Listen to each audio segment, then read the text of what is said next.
नमस्कार, आप सभी का हमारे चैनल जय गुरुदेव उत्तराखंड पर एक बार फिर से बहुत बहुत स्वागत है। आशा करते हैं कि आप सभी स्वस्थ होंगे। तो आइए बिना समय व्यर्थ किए हुए लेकर चलते हैं आपको आज के अद्भुत विशेषांक की ओर।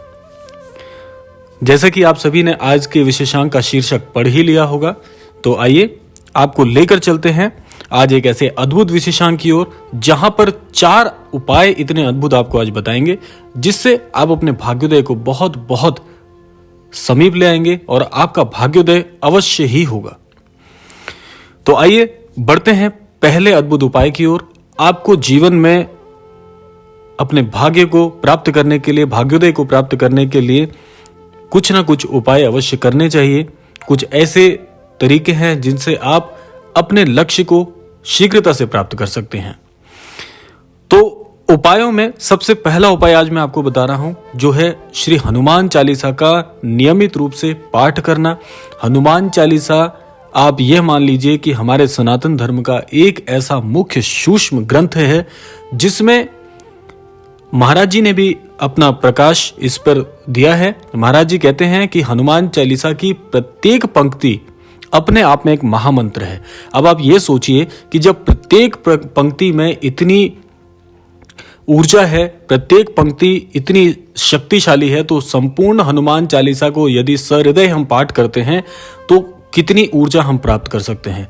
आप जानते हैं ये सृष्टि ऊर्जा का एक बहुत बड़ा स्रोत है और ऊर्जा से ऊर्जा जब मिलती है तो कुछ बहुत अद्भुत होता है। तो इसीलिए कहा जाता है कि हनुमान चालीसा का जो व्यक्ति नियमित पाठ करता है वे अपने जीवन की सारी परेशानियों को, सारे कष्टों को स्वतः ही दूर कर लेता है और आपको आपका जो भी निर्धारित लक्ष्य है वो बड़ा ही साफ और स्पष्ट दिखाई देता है। लक्ष्य को प्राप्त करने के लिए मार्ग में आने वाली सभी परेशानियों से आपको मुक्ति मिलती है। और आप जानते हैं जब आपको किसी गंतव्य तक पहुंचना होता है तो आपको आपका मार्ग बिल्कुल स्पष्ट दिखाई देना बहुत जरूरी है। यदि आप मार्ग में ही उलझे रहेंगे, छोटी बड़ी परेशानियों में उलझे रहेंगे, तो नियमित रूप से आप जानते ही हैं कि आपको अपने लक्ष्य को प्राप्त करने के लिए समय अधिक लगेगा ही लगेगा। और कोई भी नहीं चाहता है कि उसके और उसके लक्ष्य के बीच में मुश्किलें आए, अड़चनें आए। तो इसीलिए हनुमान चालीसा इतना अद्भुत हम सभी को एक ज्ञान प्राप्त करवाती है कि यदि आप हनुमान चालीसा का पाठ नियमित रूप से करते हैं तो आपको अंतर्मन से शक्ति मिलती है और हनुमान जी आपका बहुत बहुत साथ निभाते हैं। इसीलिए हनुमान चालीसा से आप मित्रता करिए, हनुमान चालीसा का नियमित पाठ करिए। निश्चित तौर पर आपको आपका निर्धारित लक्ष्य बहुत शीघ्र प्राप्त होगा और आपका भाग्य आपका सदैव साथ देगा। अब चलते हैं दूसरे सबसे अद्भुत उपाय की तरफ। आपको क्या करना चाहिए? देखिए, ये सृष्टि के साथ जिसने तालमेल बिठा लिया, ये सृष्टि इतनी अद्भुत है कि हम सब के लिए वे सब कुछ हमें प्रदान कर सकती है जो हमारे जीवन के लिए हमें लगता है कि बहुत महत्वपूर्ण है। इसीलिए इस सृष्टि के साथ जुड़ने का प्रयास करिए। सृष्टि के साथ कैसे आप जुड़ सकते हैं? देखिए, हम अपने इर्द गिर्द जो भी वस्तुएं देखते हैं, प्राकृतिक हैं, अप्राकृतिक हैं, जो भी वस्तुएं हम देख रहे हैं वह सृष्टि का एक अंश मात्र है। तो आपको क्या करना है? सृष्टि से संबंधित जो भी चीजें हैं जिनको आप देख सकते हैं, जैसे आप जानते हैं हमारे 9 ग्रह सृष्टि का एक मुख्य भाग है, और सृष्टि तक आपको क्या करना है कि अपनी जो मनचाही इच्छा है, जो आपके अंतर्मन से जुड़ा हुआ आपका जो निर्धारित किया हुआ लक्ष्य है, उसको आप संदेश स्वरूप में सृष्टि तक पहुंचाते रहिए। आपको सृष्टि को नियमित रूप से मस्तिष्क से अपने संदेश भेजना है कि आपने एक लक्ष्य निर्धारित किया हुआ है। इसीलिए आपने सुना भी होगा, इसको अगर हम दूसरे शब्दों में कहें तो आपने अवश्य सुना होगा कि प्रतिदिन अपने लक्ष्य के बारे में सोचते रहिए। जो जिस चीज को आपको प्राप्त करना है वह एक बार आपको पूरे दिन में जब भी आपको समय मिलता है उसे अनुभव करना बहुत जरूरी है। भौतिक रूप से उसको अनुभव करने के लिए अंतर मन से अभ्यास करते रहिए और इस सृष्टि को संदेश पहुंचाते रहिए कि आपको जीवन में करना क्या है। आपका जो लक्ष्य है अगर आपको मिल जाता है तो उस लक्ष्य के मिलने पर आपको कितनी खुशी होगी। ये संदेश आपको सृष्टि तक पहुंचाते रहना है। इससे क्या होगा कि आपके और आपके लक्ष्य में आपको एक ऐसी साधना प्राप्त हो जाएगी, आपको एक ऐसा अभ्यास प्राप्त हो जाएगा जिससे आपको यह लगने लगेगा कि आप और आपका लक्ष्य अब बहुत दूर नहीं है, आप बहुत नजदीक हैं। तो ऐसे संदेश पहुंचाने से सृष्टि आपके कार्य को और भी आसान कर देती है। तो यह है दूसरा सबसे अद्भुत उपाय कि सृष्टि से अपना संदेश आप पहुंचाते रहिए। आपका लक्ष्य क्या है वे सृष्टि को बताते रहिए, और उसके लिए सिर्फ इतना सा करना है कि आपको अपने लक्ष्य के बारे में जब भी आपको समय मिलता है उसको अनुभव करना है अंतर्मन से। आइए बढ़ते हैं तीसरे सबसे अद्भुत उपाय की ओर। तीसरा अद्भुत उपाय है कि जीवन में जिनको भी आप गुरु मानते हैं, जैसे व्यक्तिगत तौर पर मेरे जो महागुरु हैं वह श्रद्धेय श्री हमारे महाराज जी हैं, तो उसी प्रकार से आपके जीवन में जो भी आपने जिनको भी गुरु स्थान दिया है, जो भी आपके श्री गुरु हैं, उनसे आप नियमित रूप से उनके सानिध्य में रहिए, उनके दर्शन करते रहिए, उनसे मार्गदर्शन प्राप्त करते रहिए। देखिए, एक छोटा सा मैं आपको एक छंद सुनाता हूं जो आपने भी सुना होगा कि बिन गुरु ज्ञान कहाँ से पाएं। तो इसीलिए जीवन में सबके गुरु होने बहुत बहुत आवश्यक हैं। गुरु कोई भी हो सकता है, आपके माता पिता आपके गुरु हो सकते हैं, आपके शिक्षक आपके गुरु हो सकते हैं, आपके वयोवृद्ध आपके गुरु हो सकते हैं, या गुरु का स्थान आप किसी को भी प्रदान कर सकते हैं। जो भी जिनसे भी आपको मार्गदर्शन प्राप्त होता है, जिनको भी आपने गुरु स्थान पर बिठाया है, उनसे उनके साथ नियमित रूप से जुड़े रहिए, उनका आशीर्वाद लेते रहिए, उनसे मार्गदर्शन लेते रहिए। क्योंकि मैं आपको उदाहरण स्वरूप यदि समझाना चाहूँ तो श्री महाभारत में आपने देखा भी होगा कि गुरु द्रोणाचार्य ने जैसे अर्जुन हैं और कर्ण हैं, बहुत सारे हमारे ऐसे नायक हुए हैं श्री महाभारत में जिन्होंने गुरु को परम स्थान दिया था, और गुरुओं को परम स्थान हमारे सनातन में सदैव बताया गया है। तो इसीलिए जो जन गुरु के सानिध्य में रहते हैं, उनसे आशीर्वाद प्राप्त करते रहते हैं, वे अपने जीवन में कभी असफल नहीं होते। तो इसलिए अपने गुरुदेव के साथ आपका जुड़ाव बड़ा मजबूत होना चाहिए, उनसे जीवन में आशीर्वाद एवं मार्गदर्शन प्राप्त करते रहना चाहिए।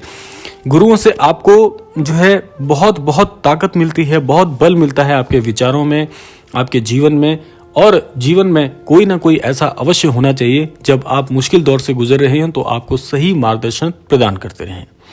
तो यह था तीसरा अद्भुत उपाय।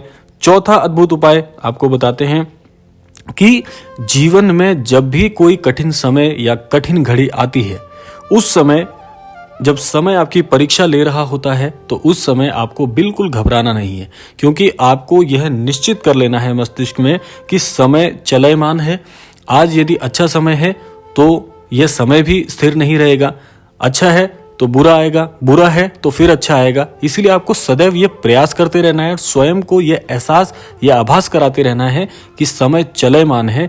इसीलिए कभी भी किसी भी समय को स्थिर मत मानिए। अगर आज अच्छी स्थिति है, वैसे तो हम यही कामना करेंगे कि जीवन में सभी के सदैव अच्छा समय बना रहे, लेकिन क्योंकि समय चलयमान है तो इसीलिए कठिन परिस्थितियों में बिल्कुल मत घबराइए। आपको आपके इष्ट पर बिल्कुल भरोसा होना चाहिए, अटल भरोसा होना चाहिए, और मुश्किल दौर में ईश्वर के सानिध्य में जाने से बिल्कुल हिचकना नहीं चाहिए। हमने बहुत से ऐसे अनन्य दर्शकों के संदेश पढ़े हैं जिसमें एक ही बात लिखी है कि हमने बहुत प्रयास किया, हम गुरु जी के सानिध्य में भी हैं, महाराज जी से भी जुड़े हुए हैं, लेकिन हमारा बुरा दौर गुजरता ही नहीं है। देखिए, ये शिकायत करना आप छोड़ दीजिए। यदि आपको अपने इष्ट पर भरोसा है, आपको अपने गुरुदेव पर भरोसा है, तो कभी भी घबराइए मत, क्योंकि आपके साथ उनका आशीष सदैव बना रहेगा, आपके इष्ट का आशीष आपके पास सदैव बना रहेगा।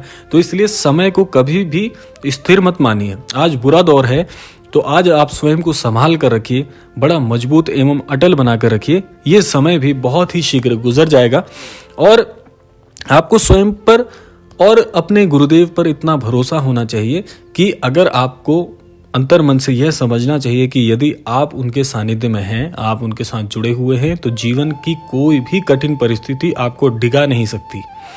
इसीलिए अटल बन जाइए, और जिस प्रकार से एक शिला होती है, मजबूत शिला होती है, जो कि समय के और कितनी ऋतुओं के गुजरने पर टस से मस नहीं होती, तो ऐसे ही आपको भी स्थिर एवं अटल रहना सीखना होगा, क्योंकि आपका अटल प्रभाव आपको बुरे समय में संजो के रखेगा, संभाल के रखेगा। और सदैव ये इतिहास गवाह है कि जिन्होंने भी जीवन में सफलता के उच्च आयामों को प्राप्त किया है, उन्होंने बुरे दौर में कभी भी स्वयं को खोया नहीं, वे अटल रूप से खड़े रहे हैं शिला के समान। इसीलिए आपको यह सीखना होगा, अपने मन को मजबूत करना सीखना होगा कि समय चाहे कितने बदल जाए, लेकिन आपको कोई डिगा नहीं सकता, आपको कोई हरा नहीं सकता। तो ये थे वो 4 अद्भुत उपाय जो मैंने आपको बताए, जो निश्चित तौर पर आपके भाग्योदय में आपके लिए बहुत सहायक बनेंगे। अपने भाग्य को अटल आप स्वयं ही कर सकते हैं, और इसके लिए आपको यह सीखना होगा कि समय के हर दौर से लड़ना आपको आता है, आपको स्वयं को संभालना आता है, आपको औरों को संभालना आता है और इस विश्व के साथ जुड़ना, इस सृष्टि के साथ जुड़ना भी आपको आता है। तो यही सीख इस विशेषांक के माध्यम से आपको देंगे। तो यह था आज का विशेषांक। अब आता है प्रार्थना का समय। आज इस विशेषांक से मैं हमारे गुरुदेव से ये प्रार्थना करना चाहूंगा कि जीवन में सभी को भाग्योदय के उच्च आयाम महाराज जी प्रदान करें, सभी को सद्बुद्धि एवं सन्मति प्रदान करें और विश्व का कल्याण करें। इसी कामना के साथ विदा लेते हैं, मिलते हैं अगले क्रमांक में। तब तक के लिए जय श्री राम, जय गुरुदेव, जय उत्तराखंड।